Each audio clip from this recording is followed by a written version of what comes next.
요 그림에서 클락 A에 동작하는 D8라는 신호가 시그 A를 만들어내는데 시그 B가 클락 B로 동작하는 신호라면은 이런 문제가 발생할 수 있다는 거예요. 중간에 이제 0인지 1인지 알 수 없는 구간이 좀 존재할 수 있다. 이론적으로는 이게 영원히 갈 수도 있는 뭐 그런 것이 되겠습니다. 그래서 이걸 해결하는 방법이 이렇게 중간에 받고자 하는 클락으로 중간에 플립플랍을 하나 넣어서 뭐 통상적으로 2개 내지는 3개 정도 넣죠. 넣어서 받게 되면은 확실하게 0이냐 1이냐라고 결정된 신호가 요 싱크 신호 쪽으로 전달이 된다는 거죠. 요지는 그겁니다. 이렇게 시그 B와 같이 클락 싱크로니제이션을 하지 않은 신호를 전달받으면은 시그 B가 0이 될지 1이 될지 모르는 상태를 유지하거나 아니면은 이 시그 A가 여러 비트일 경우에 전달되어 될 신호가 좀 엉뚱하게 전달될 수 있는 문제가 발생한다는 거죠. 어쨌든 요지는 중간에 받고자 하는 클락으로 플립플랍을 몇 단계 거쳐서 받는다. 그게 이제 멀티 플립플랍 싱크로니제이션이라고 하는 기법이 되겠습니다.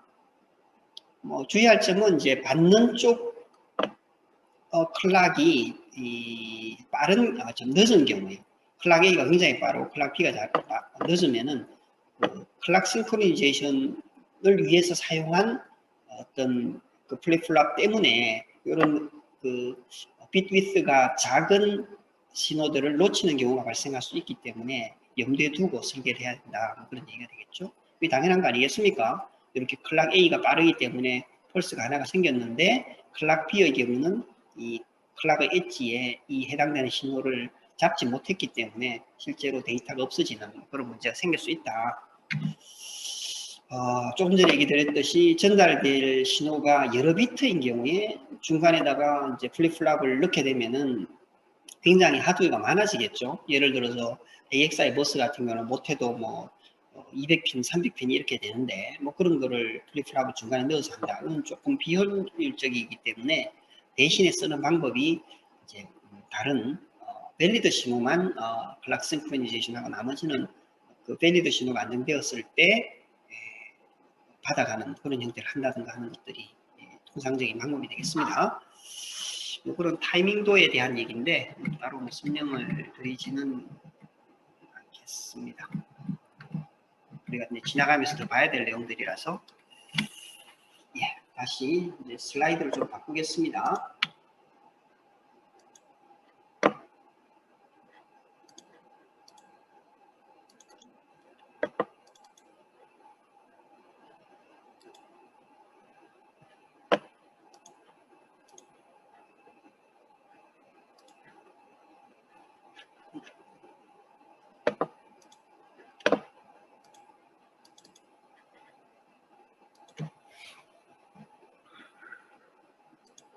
오전 세션은 뭐 얘기를 많이 하게 됐는데 그래도 개념 설명이 좀 되어야 우리가 실습을 할 때 쉬우니까 그렇게 하도록 하죠. 다음은 BFM 기반 베리피케이션에 대한 얘기를 좀 하도록 하겠습니다. BFM이라는 걸 설명하기에 앞서서 우리가 이제 테스트 벤치라고 해서 알아야 돼요. 이미 조금 설명을 했죠, 아까. 요지는 그겁니다. 이렇게 DUV 또는 DVT, 디자인 언더 테스트, 디자인 언더 베리피케이션이라고 하는 블락이 있어요. 이게 이제 설계하고자 하는 블락이라고 이해하시면 되는데요. 이 설계하고자 하는 블락이 동작을 제대로 하는지를 보려면 당연히 입력 주고 출력을 봐야 되겠죠. 그래서 입력 인가하고 출력을 보는 요 바깥쪽 환경을 우리는 테스트 벤치라고 통칭을 하는데 테스트 벤치의 기본 구성은 내가 입력을 넣었을 때 나온 출력을 제대로 한 건지를 확인할 방법이 필요하잖아요. 그래서 통상적인 방법은 입력을 만들 때 expected output까지 같이 생성을 해서 이 DUT 또는 DUV에서 출력된 것하고 내 것하고 비교를 해서 제대로 동작했는지를 보는 이런 방법을 많이 사용하게 됩니다. 그걸 우리가 이제 이렇게 두 개 입력하고 테스트, expected value를 expected output을 이제 테스트 벡터라고 이렇게 보통 얘기를 하는 것이고요. 그리고 또 하나는 테스트 벤치가 이 우리의 설계를 얼마만큼 많이 잘 검증을 했는지를 계량화해서 뭔가를 확인할 필요가 있는데 그런 걸 이제 커버리지라고 그러죠. 뭐 코드 커버리지니 펑셔널 커버리지니 그런 얘기가 있습니다. 또 한번 찾아보시면 좋을 것 같고요. 문제는 어떤 것이 있을 수 있냐면은 조금 전에 보셨던 이 그림에서 이 expected output을 만들어내는 것이 간단치가 않습니다. 왜냐하면은 새로운 테스트 시나리오를 넣게 되면 이걸 또 새로 만들어줘야 되니까 쉽지가 않다는 거죠. 그래서 어떤 방법을 많이 쓰냐 하면은 내가 설계하고자 하는 블락과 그 블락의 레퍼런스 모델 또는 뭐 골든 모델을 같이 사용하면은 좀 손쉽게 해결이 된다는 거죠. 예를 들면은 같은 입력을 줬을 때 expected output을 골든 모델에서 만들어내면은 이 두 개를 비교하면 되겠죠. 이 경우에 따라서는 이제 골든 모델하고 레퍼런스 모델하고 내 디자인까지 이렇게 세 가지 경우를 다 쓰는 경우가 있을 수 있습니다. 골든 모델은 내가 만들고자 하는 이 블락하고 동일한 것이라고 보시면 되겠고요.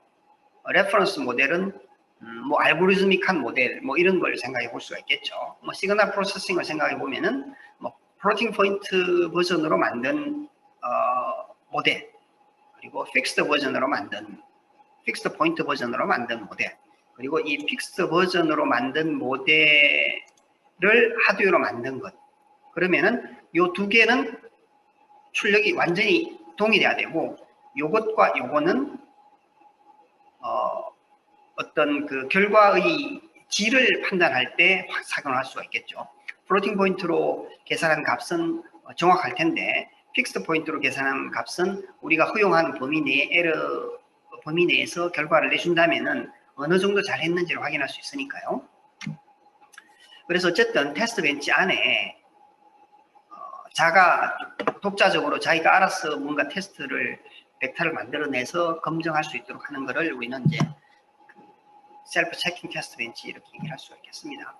좀 복잡한 상황을 생각해 본 건데요. 레퍼런스 모델과 골든 모델을 이용해서 RTL 디자인을 어떻게 할 수 있다.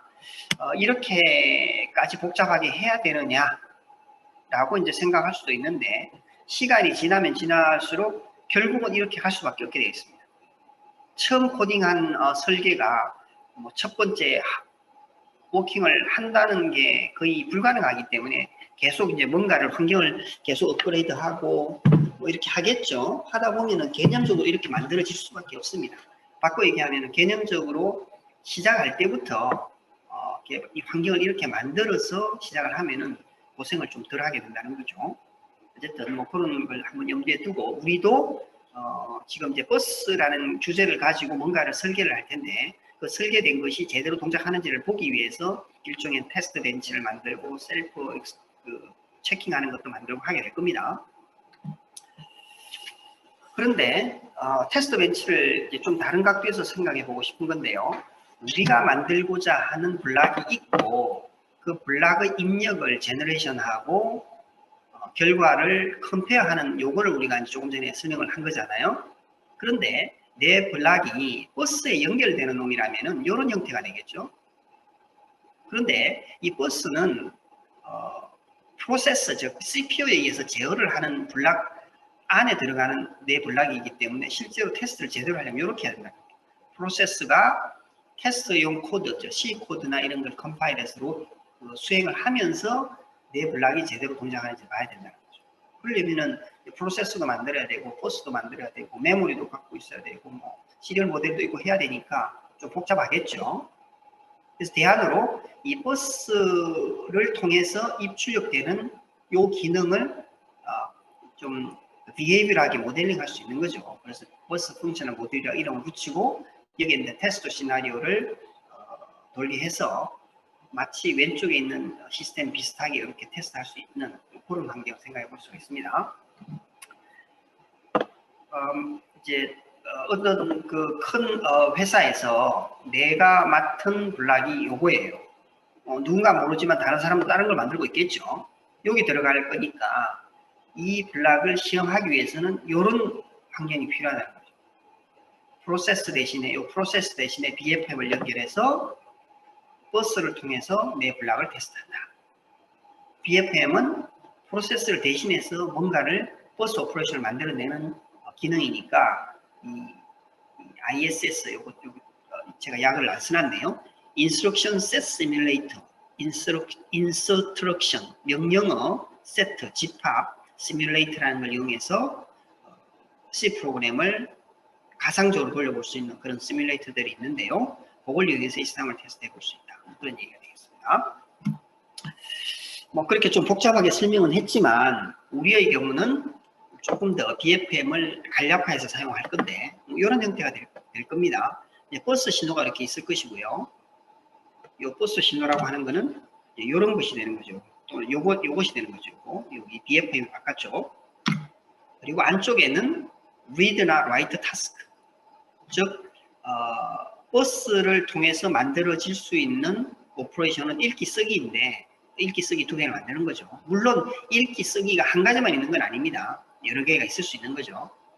버스트 오퍼레이션도 있고 뭐 래핑하는 것도 있고 여러 가지 있을 수 있는데 어쨌든 개념적으로 두 개가 있고 이 두 개의 타스크를 잘 조합해서 테스트 시나리오를 만들 수 있다는 거죠. 이런 거 우리는 이제 테스트 베이스드 BFM 이렇게 얘기할 수 있겠죠. 근데 여기 이제 좋아 보이기는 하는데 시나리오를 만드는 것이 이제 코드를 계속 바꿔야 되니까 좀 불편하다. 그런 경우라면은 버스 코맨드를 따로 이제 파일로 만들어서 뭐 동작시키게 한다든가 또는 C 프로그램하고 시뮬레이터하고 연동을 한다든가 또는 Instruction Set Simulator ISS에다가 C 프로그램을 에뮬레이션 해가지고 뭐 동작을 시킨다든가 ISS를 이렇게 내장하든가 바깥으로 내보낸다든가 뭐 이렇게 여러 가지 구성을 만들 수가 있는데 우리는 제일 그래도 이해하기가 쉬운 요걸 가지고 실습을 하게 될 겁니다. BFM이 무엇인지는 어느 정도 이해했을 것 같고요. 한 가지 뭐 예로 이런 걸 성공해 볼 수가 있습니다. 좀 오래전 슬라이드를 가지고 온 거라서 조금 현실성이 없긴 합니다만은 예를 들어서 삼성 SSRAM을 사용할 SoC를 만든다. 그랬더니 여러분한테 이 삼성 SSRAM을 제어하는 컨트롤러를 만들어라. IP를 만들어라. 근데 그 IP는 AHB에 연결될 거야 라고 한다면 이걸 설계하는 입장에서 이런 환경이 필요하다는 거죠. 그래서 그 AHB, 우리는 AXI인데 AXI 바꿔서 설명하면 되는 거죠. AXI 버스의 리드 라이트를 만드는 타스크를 만들고 이 리드 라이트를 잘 조합해서 테스트 시나리오를 만들어서 내가 만든 이 컨트롤러가 제대로 동작하는지를 볼 수 있게 된다는 겁니다. 실제로는 이런 거죠. 이게 이제 버스 오퍼레이션이고요. 이게 메모리 오퍼레이션입니다. 다시 이 버스 메모리. 그래서 버스와 메모리 오퍼레이션 사이의 프로토콜을 바꿔주는 것이 컨트롤러의 역할이다 이렇게 보시면 되는 것이고 탑 모델이 뭔지는 알죠. 베릴로그 코드에서 전체를 묶는 베릴로그 코드를 탑이라고 보통 그렇게 얘기를 합니다. 탑 또는 탑 레벨 이렇게 얘기하는데 여기는 모듈 자체 이름을 탑이라고 했습니다. 그리고 여러 가지 이제 신호도 있고 BFM이 하나 있고 메모리 인터페이스 여기 이제 우리가 설계해야 될 거고 메모리 모델이 필요하겠죠. 요거 내가 설계할 건 요거고 BFM도 뭐 준비를 해야 되고 그렇다면 메모리 모델도 필요하지 않겠습니까? 당연히 시뮬레이션 하려면 그게 요게 되겠습니다. 요 세 개를 이렇게 엮어서 시뮬레이션 하는데 이 BFM 안에 테스트 시나리오가 있어야 되잖아요. 이런 거죠. 여기 BFM 이렇게 있어요. 이렇게 BFM에 메모리 리드 테스트, 라이트 테스트 하는 걸 이렇게 시나리오를 만들어 넣을 수 있다는 거죠. 그리고 메모리 테스트 안에 들어가 봤더니 리드, 라이트 뭐 이런 타스크가 있습니다. 타스크가 뭔지를 따로 설명을 안 드렸는데 베릴로그의 경우에 펑션이나 타스크라는 이름으로 일종의 C에서 우리가 알고 있는 펑션 또는 C++에서 멤버 펑션이라는 이런 걸 구현할 수가 있습니다. 그래서 우리의 경우는 AHB, AXI 리드 라이트라는 타스크를 만들고 그걸 이용해서 시나리오를 하나 만들고 그 시나리오를 이용해서 BFM에서 테스트를 하는 그런 작전으로 이제 시험을 한다는 겁니다. 뭐 리더 타스크는 이렇게 생겼고 이게 조금 이따 할 겁니다. AHB가 아니라 AXI 버전이 하겠지만 리더 타스크, 라이트 타스크 간단하게 코딩을 할 수가 있겠죠. 이때 이렇게 이제 코딩되는 요것들이 해당되는 버스의 프로토콜에 맞아야 되겠죠. 그래서 이게 AHB로 되어 있지만 AXI인 경우는 AXI 프로토콜을 이해하고 그거에 맞게 리드와 라이트가 되도록 코딩을 해야 되는 것이 되겠습니다. 그렇게 해서 이렇게 요거 이제 파일을 가지고 이제 테스트하는 경우이고요. 이 파일의 구성이 이렇게 이 라이터인데 4바이트를 0번지에 이걸 라이트해라. 리더인데 4바이트를 0번지로 읽었을 때 expected value가 이거야. 그러면은 요거 두 개가 수행이 되면은 리더 이후에 라이트 된 값이 제대로 읽혔는지 안 읽혔는지를 알 수가 있겠죠. 그런 식으로 테스트 시나리오를 만들 수 있을 것 같습니다. 조금 더 복잡한 구조. 하나는 시뮬레이터, 하나는 프로그램. 이런 것도 가능합니다. 우리의 경우 그 XST라고 하는 비바도 시뮬레이터를 쓸 텐데요. 그 시뮬레이터와 나의 C 프로그램을 연동해서 C 프로그램 테스트 시나리오 만들기 훨씬 편하잖아요. 실제로 이제 해당되는 코드가 나중에 프로세스에서 직접 돌릴 수 있는 코드도 되기도 하니까 그렇게 할 수도 있고요. 더 나가서는 이렇게 FPGA에 내 설계를 넣고 C 프로그램으로 FPGA와 통신해서 원래 C 프로그램 그대로 하드웨어를 테스트한다든가 이런 것들도 이제 가능하다. 이렇게 되겠습니다.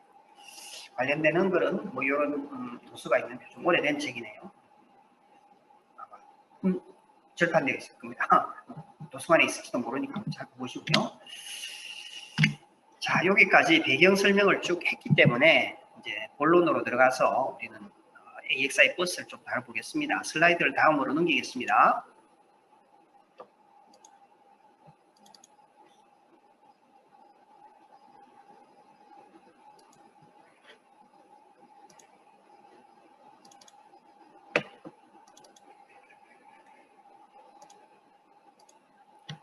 자, 본론 이제 AXI 버스에 대한 얘기를 하겠습니다. 이것도 뭐 얘기만 하고 끝날 것 같긴 하네요. 암바 버스에 대한 얘기를 좀 하고 용어에 대한 얘기하고 각각의 기본적인 개념들을 쭉 설명을 하겠습니다. 예, 복잡한데 우선 그 암바 버스는 상당히 오래 전부터 있었습니다. 암바라고 하는 이름으로 되어 있는 일종의 뭐 패밀리라고 할 수 있는데요. 90년대 중반부터 쭉 있었습니다. 그래서 암바 1, 2, 3, 4, 5 이렇게 쭉 이름이 붙여져 있는데 각각이 APB, ASB, AHB, AXI 요즘은 ACE 또는 CHI 이런 식으로 이제 이름이 쭉 다르게 표현이 되어 있긴 합니다. 우리는 이제 요거를 지금 다루고자 하는 것이고요. 버스를 비교할 때 또는 뭐 서로 다른 버스끼리 어느 것이 좋은지 나쁜지 판단할 때 간단하게 정리해서 볼 수 있는 내용인데 여기서 이제 언급된 내용만 대충 보면은 이제 버스를 어느 정도 아는 경우라면은 이 버스가 어떻게 동작하는 것 같다라는 걸 이해하게 됩니다. 이미 우리가 어느 정도 설명이 다 했습니다. AHB 버스는 우리가 다룰 내용은 아니지만 AXI하고 비교해서 볼 필요가 있기 때문에 저기 적어놨다 보시면 되겠고요. 버스트 트랜스퍼를 합니다. 한목에 여러 그 데이터를 뭉쳐서 보내는 기능을 지원하는구나. 파이프라인 오퍼레이션. 이게 지금 그 어드레스하고 데이터가 서로 다른 트랜잭션, 다른 액세스이지만 같은 시간에 버스에서 진행이 되는 그런 것이구나. 트랜스퍼 스플리트 트랜잭션, 리드와 라이트가 독립적으로 동작하는 경우 지원하는구나.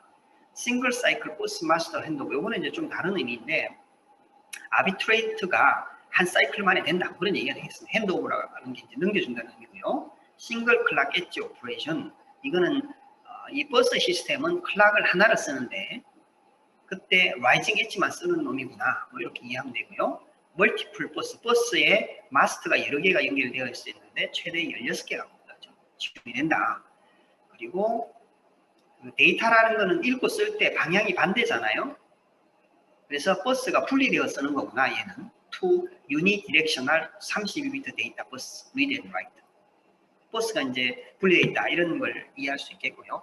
반면에 AXI의 경우는 1대1로 지금 대응되는 정리가 아니고 이제 그 특징만 쓴 겁니다. 채널 아키텍처이면서 레지스터 슬라이스라는 기능도 지원하면서 one 어드레스에 대해서 up to 16비트 16개의 데이터를 뭉쳐서 보내는 것도 가능하구나. multiple outstanding burst. 이게 해당되는 리퀘스트가 아직 끝나지 않았는데 또 나갈 수 있는 그런 구조이구나.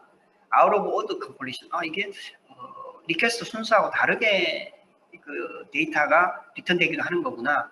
데이터 인터랩, 복잡하게 이제 버스트 오퍼레이션의 경우 데이터가 서로 다른 어드레스에 해당되는 데이터가 섞여 있을 수도 있겠구나. 로우 파워 인터페이스라는 게 지원된다. 뭐 이런 걸로 설명이 될 수 있습니다. 키워드는 이미 우리가 오전 시간에 쭉 봤던 키워드로 어느 정도 설명이 될 것 같아요. 요게 AXI3의 경우고요. AXI4, 아까 얼른금방 넘어왔는데 AXI3이 있고요.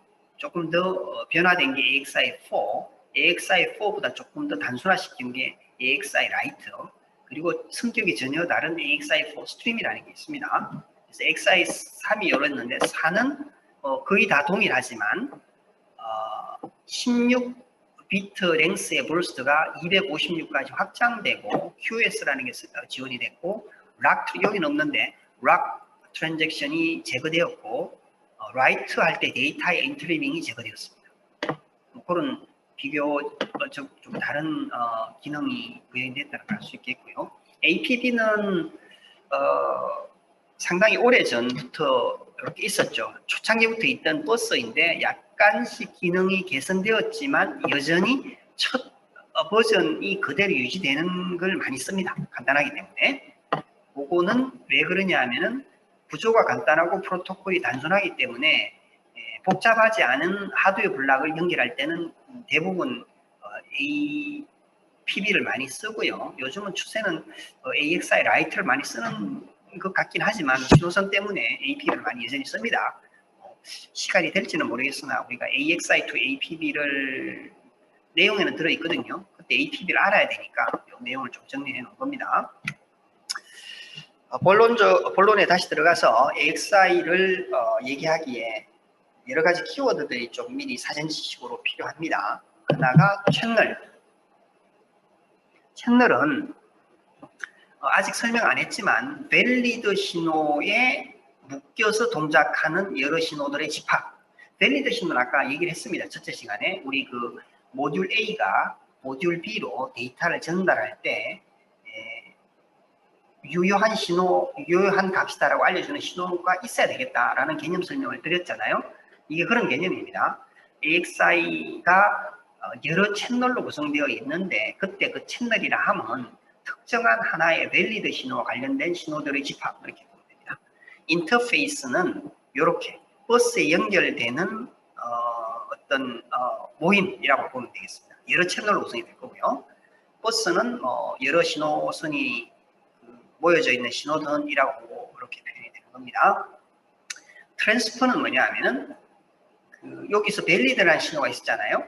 그리고 우리 아까 첫째 그 세션에서 밸리드 신호와 연관해서 어커날리 신호를 얘기를 했었습니다.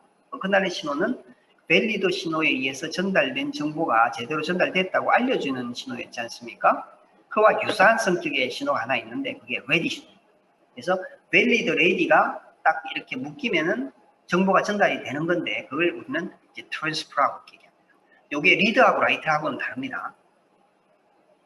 이 트랜스퍼가 여러 개가 모였다는 얘기는 서로 다른 트랜스퍼가 이렇게 연동되어서 하나의 트랜잭션을 만듭니다. 그게 이제 우리가 개념적으로 알고 있는 리드나 라이트에 해당돼요. 조금 이따가 다시 AW니 W 이런 것들을 설명할 텐데 하나의 리드나 하나의 라이트 트랜잭션을 위해서 몇 개의 트랜잭션이 이루어지게 되어 있습니다. 버스트는 이미 알고 있듯이 데이터를 여러 개를 묶어서 전달하는 뭐 그런 경우이고요. 근데 이제 AXI의 경우는 모든 트랜잭션을 즉 리드와 라이트를 다 버스트로 해석을 합니다. 그래서 데이터가 하나도 버스트 랭스 1인 버스트다 그렇게 이해를 합니다. AXI 프로토콜을 아까 표에서 뭐 대충 정리한 키워드를 거의 그대로 가져왔는데 이렇게 생겼어요. 채널 베이스드 프로토콜. 5개의 독립적인 채널이 있다. 그리고 32비트 어드레스 데이터를 기본으로 보통 쓰는데 요즘은 뭐 기본이 어드레스 64비트의 데이터 뭐 512나 1024 이렇게 굉장히 넓게 쓰는데요. 뭐 초창기에 이렇게 했었어요. 이렇게 했을 때 5개의 인디펜던트 채널을 쓰게 되면은 약 200핀 정도가 됩니다. 버스 하나 200핀. 버스 하나가 200핀 뭐 많지 않은 것 같다 하는 느낌이 드는데 이게 무슨 의미가 있냐면 이겁니다. 요거 있잖아요. 버스에 연결되어 있는 요런 신호, 요거 아까 이제 인터페이스라고 했는데 요 인터페이스 요거 하나하나가 200핀짜리라는 겁니다. 그럼 버스에 다양한 마스터, 다양한 슬레이브 연결될 텐데 곱하기 200에서 300핀이 된다는 얘기입니다. 그 얘기가 요 얘기입니다. 핀수가 많다는 얘기고요. 싱글 클락 엣지 오퍼레이션은 버스 신호 중에 A, 대문자 A로 시작하는 A 클락이 있는데요. 이 클락에 동기되어서 동작합니다. two-way flow control, 아까 valid ready 신호를 얘기를 했는데 valid ready 핸드쉐이킹을 통해서 flow control 한다. two-way로. 어드레스하고 컨트롤이 하나 통상 묶어서 다니고 데이터가 따로 다니는 분리된 형태다. 기본적으로 burst operation만 하고요. 그리고 burst operation은 어드레스는 한 번만 보낸다. 아까 뭐 설명드린 개념이고요. variable length transfer는 뭐냐 하면은 burst length를 내가 필요에 따라서 1, 2, 3, 4, 5, 6, 7, 8, 9, 16 이렇게 얼마든지 중간값 쓸 수 있다. 그런 얘기고요. variable 하다고 해서 전송 와중에 바뀐다 그런 뜻이 아니고요. 내가 burst operation을 시작할 때 내가 뭐 burst length 1로 하고 싶다, 2로 하고 싶다 정해져 있는데 그 1, 2, 3을 내가 원하는 형태로 정해서 쓸 수 있다 그런 얘기입니다. multiple outstanding burst는 아직 burst operation 이전 게 끝나지 않더라도 새로운 오퍼레이션을 지원한다. out of order는 말 그대로 아직 끝나지 새로 리퀘스트가 끝나는 순서가 리퀘스트의 순서하고 다를 수 있다. 데이터 인트리빙은 데이터가 뭐 서로 다른 트랜잭션에 속하는 것들이 중간중간에 끼어들어 있는 경우를 지원한다. 그런 얘기가 되겠습니다. 위에 그림은 리더에 해당되는 걸 개념적으로 그린 겁니다. 마스터가 있고요. 슬레이브. 요게 이제 CPU, 요게 이제 슬레이브 이렇게 이해하면 되겠죠. 요게 CPU, 요게 이제 슬레이브, 메모리.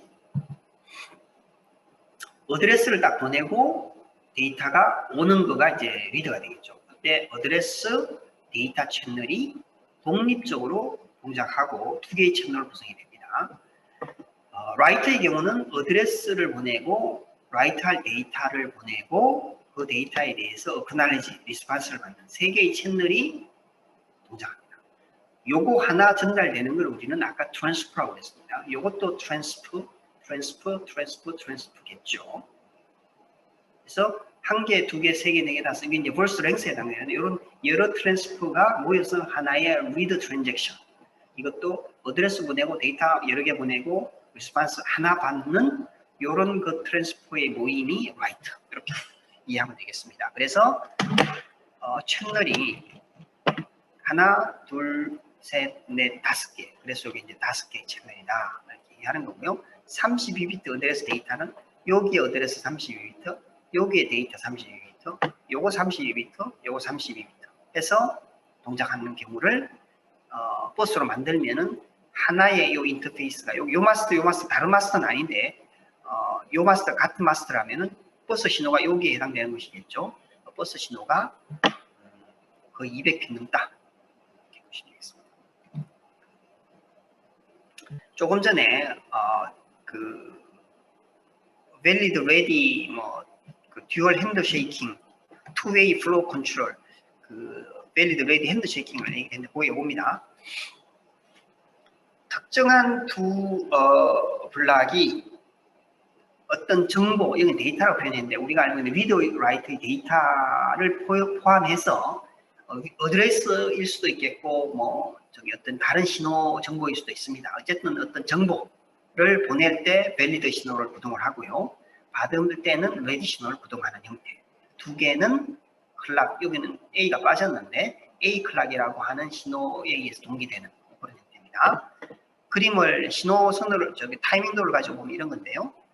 밸리드는 정보를 보낼 때 같이 드라이브를 합니다. 그때 요행이 레디가 떠 있으면은 요때 트랜잭션이 끝납니다. 트랜스퍼가 끝납니다.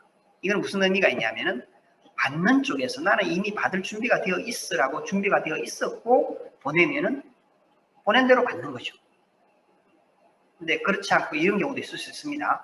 보내기는 했는데 아직 받을 준비가 안 돼 있어서 0이다가 내가 이제 받을 수 있으라고 하면은 요게 1이고 요게 1이잖아요. 이때 요 트랜스퍼가 끝나는 겁니다. 거꾸로일 수도 있겠죠. 받을 준비는 이미 잘 되어 있는데 보내는 쪽이 조금 늦게 이렇게 보낼 수 있잖아요. 그러면은 요때 데이터가 전달이 된다. 데이터라기도 정보가 뭐 이런 식도 있을 수 있겠죠.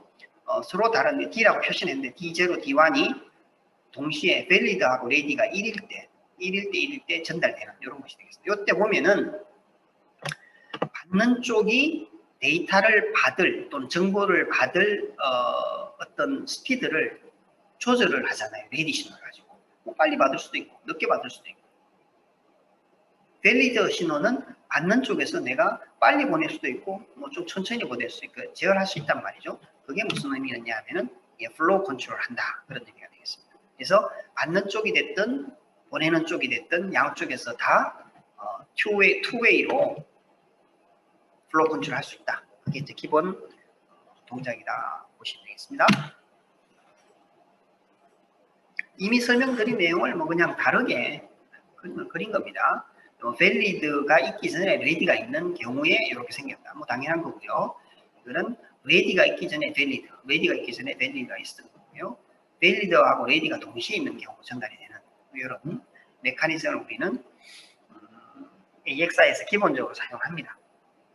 투웨이 플로우 컨트롤이라고 하고요. 또는 듀얼 레디 핸드쉐이킹 그렇게 이름 붙여서 설명을 하고 있습니다. 자, 그래서 조금 전에 보셨던 그림을 한목에 모은 겁니다.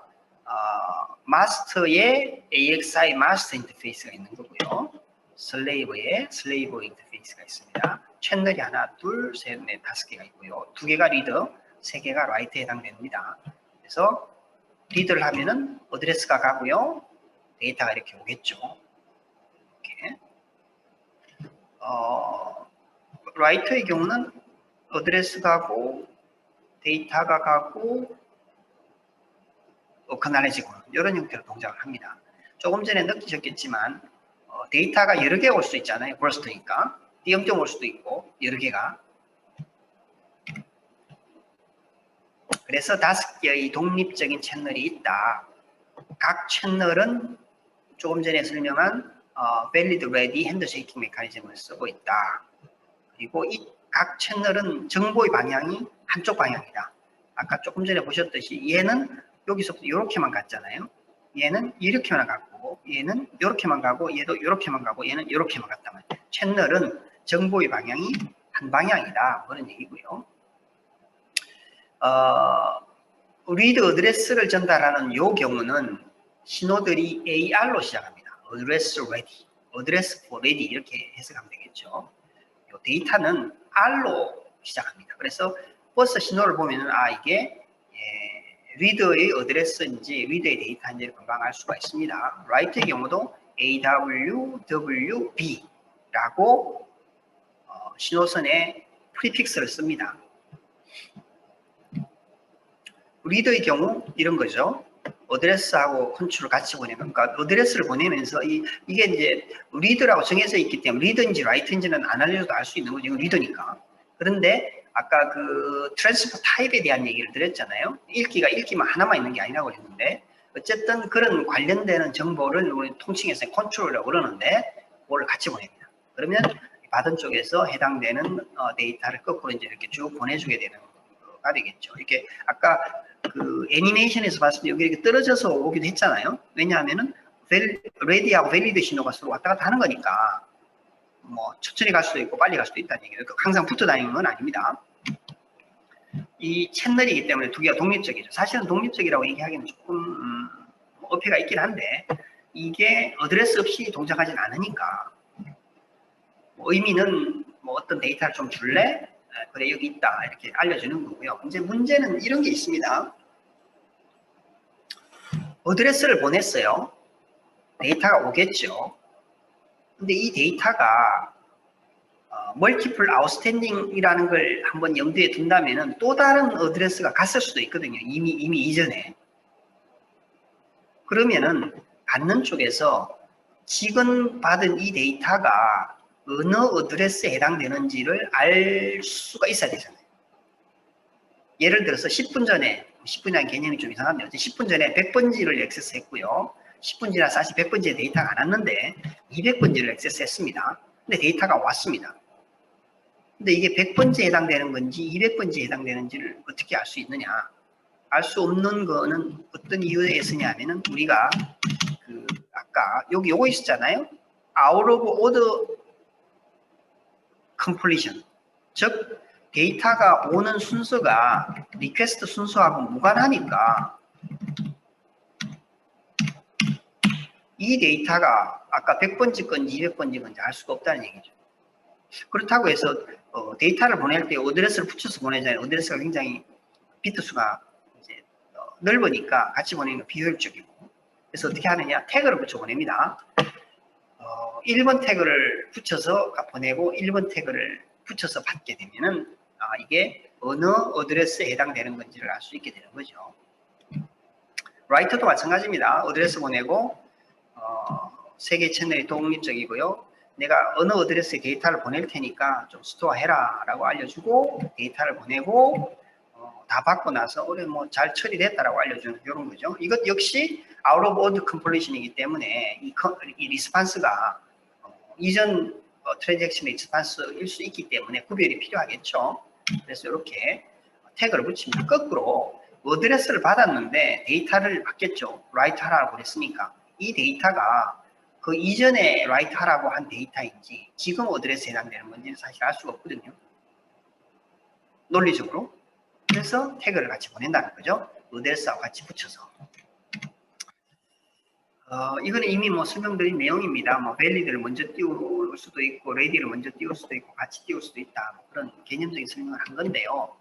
그때 어쨌든 밸리드하고 레디가 동시에 1일 때 해당되는 정보가 전달이 된다. 이렇게 이해하시면 되겠습니다.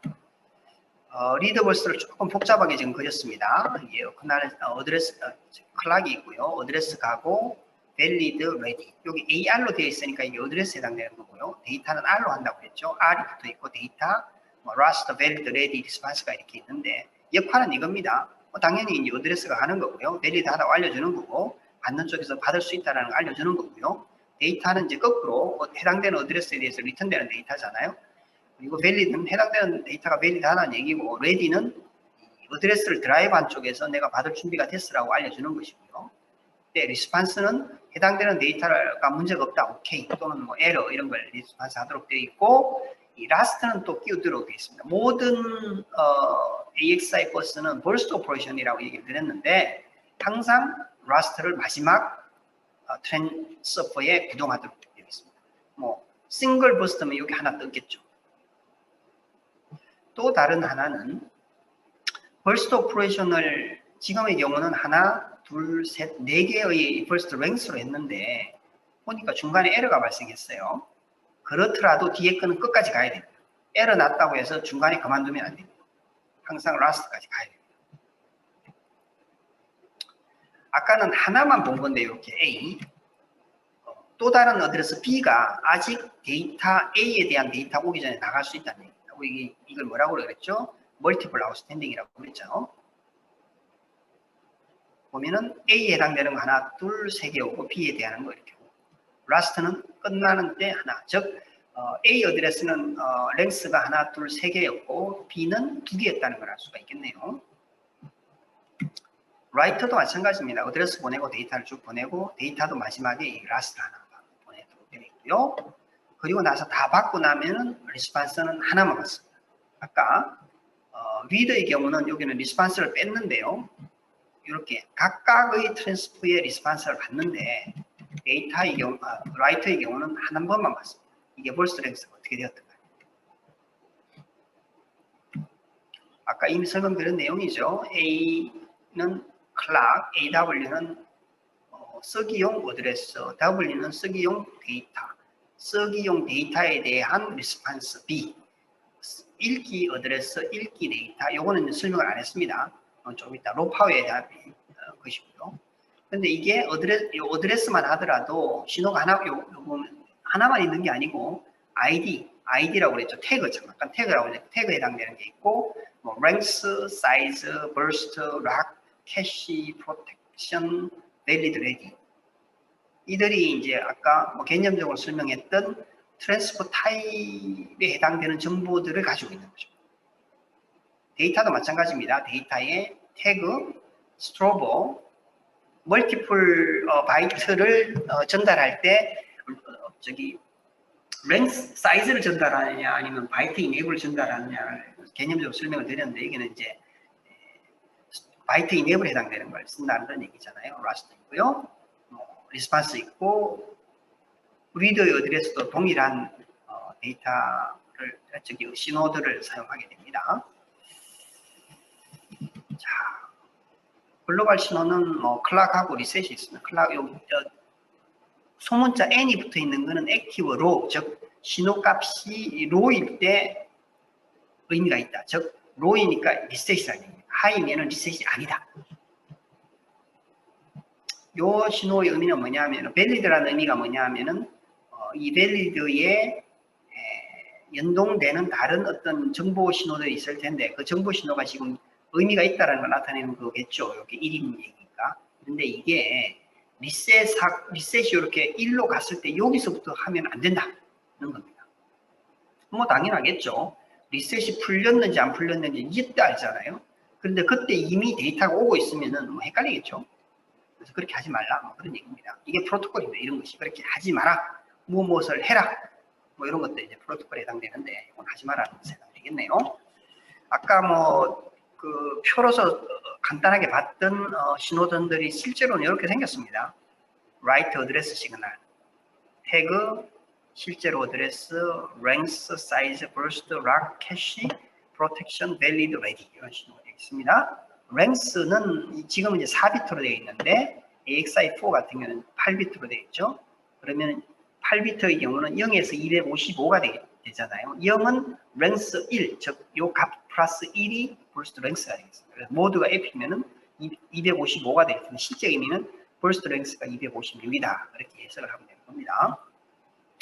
여기 락 신호가 2비트잖아요. 그 중에 그 1에 해당되는 신호가 락이고 0에 해당되는 신호가 그 exclusive인데 AXI4에서는 락 신호를 없앴습니다. 락이라는 개념이 설명을 드렸는데 그 락을 버스를 홀딩하는 방법이 아니고 다른 방법으로 해결하는 게 있는데요. 그 방법을 사용한다. 왜냐하면은 리소스를 홀딩하면은 아무래도 전체적으로 쉐어드 공유 자원을 낭비하는 거니까 개념적으로 없앴습니다.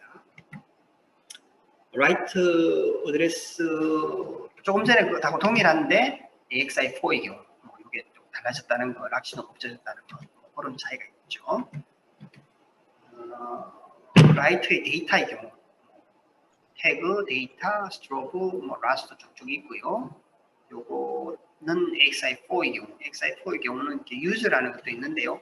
우리가 이제 버스 신호를 만들다 보면은 프로토콜에서 정의하지 않았지만 좀 버스하고 같이 연동해서 뭔가 전달하고 싶은 이런 것들이 있을 수 있는데 그런 거 이제 이렇게 유저 신호를 가지고 할 수 있습니다. 이거는 여기도 있습니다. 여기 빠졌나? 여기 있네요. AW 유저 이런 식으로. 스트로브는 바이트 이네블인데 데이터가 32비트면 4바이트겠죠. 그럼 이게 4비트가 되는 겁니다. 각 바이트에 대해서 비트가 어사인 돼가지고 해당되는 바이트가 밸리드하다 아니다를 나타내도록 그렇게 하는 것에 쓰는 거죠. 리스판스도 마찬가지입니다. 리스판스 있고 리스판스의 요 비리스프라고 하는 신호선이 이 2비트인데 2비트가 엔코딩이 이렇게 되어 있습니다. OK, exclusive OK, slave error, decode error. 의미는 뭐냐? OK는 말 그대로 OK입니다. 해당되는 트랜잭션이 잘 끝났다. 그런데 이 EXOK는 뭐냐면 exclusive 액세스 했을 때 해당되는 exclusive가 완성됐다. slave error는 뭐냐면은 해당되는 트랜잭션이 slave에서 accept가 되었는데 뭔가 잘못됐다. 내 잘못으로 인해서. 뭐 그런 의미가 있고요. decode error는 뭐냐 하면은, 버스에서 문제가 있을 수 있잖아요. 가장 대표적인 예가 내가 100번지를 액세스했는데 100번지에 할당되어 있는 리소스가 없어요. 버스에. 100번지에 할당되어 있는 메모리가 없다는 얘기라고 이해를 하면 쉬울 텐데 100번지가 없습니다. 그러면 누군가가 없다라고 얘기를 해줘야 될 텐데 그때 사용하는 게 이제 decode error가 되겠습니다. 리더의 경우 어드레스, 라이터의 어드레스하고 크게 다르지 않습니다. 이렇게 쭉 있고요. 역시 랭스는 4비트에서 AXI4로 가면은 8비트로 늘어난다. 이렇게 익스클루시브 없어졌고요. 리스판스도 똑같습니다. 이렇게 리스판스가 있습니다. 동일한 리스판스를 받습니다. 오케이, 익스클루시브 오케이, 슬레이브 에러, 디코드 에러 이렇게 받는 거죠. 요거는 로파워 신호가 C로 시작하는 신호가 있었는데 리퀘스트, 에커널러지, 액티브 근데 뭐 개념적으로는 이겁니다. 우리가 로파워라는 게 뭐 그 버스에서 해줄 수 있는 게 클럭을 제어하는 기법을 제공해 주는 것이 있습니다. 이제 버스에 연결되어 있는 블락이 있을 텐데 그 블락 중에 하나가 시스템 컨트롤러예요. 그 시스템 컨트롤러가 보니까 당분간 A라는 블락을 좀 안 쓸 것 같습니다. 예를 들면 우리가 이럴 수 있잖아요. 휴대전화에서 뭐 와이파이 안 쓰겠다고 끌 수도 있고 뭐 블루투스 안 쓰겠다고 끌 수가 있지 않습니까? 그러면 시스템 컨트롤러를 알겠죠. 아 이제 다시 킬 때까지 와이파이 블락을 안 쓰겠네. 와이파이 블락한테다가 너 지금 클락을 내가 공급을 안 할 건데 괜찮겠어라고 물어볼 수가 있는 거죠. 그래서 괜찮니? 오케이. 그럼 클락을 꺼버리는 거예요. 그 용도로 쓰는 거예요. 리퀘스트하고 어커널라이즈 보내고 액티브. 그러면은 로파워 모드로 간다. 이렇게 이해하시면 됩니다. 뭐 그때 내가 지금 그 클럭을 끄면 안 되라고 디나이 할 수도 있겠고 억셉트 할 수도 있겠고 그런 용도로 쓰게 되겠습니다. 여기 보면 억셉트 하면 클락이 이렇게 싹 꺼지잖아요. 그런 용도고요. QoS는 뭐 따로 설명은 할 필요가 없을 것 같습니다. 이거는 실제 버스 시스템을 가지고 어떻게 설계하느냐의 문제이지 여기서 어떻게 하라는 내용은 없어요. 비트 수만 그냥 정해놨어요. 뒤쪽은 암바 라이트인데 제가 뭐 50분까지 한다고 말씀을 드렸는데 암바 라이트는 식사하고 나서 우리가 그러니까 지금 12시니까 1시에 다시 시작하도록 하겠습니다. 식사들 맛있게 하시고요. 1시에 다시 뵙죠. 수고했습니다.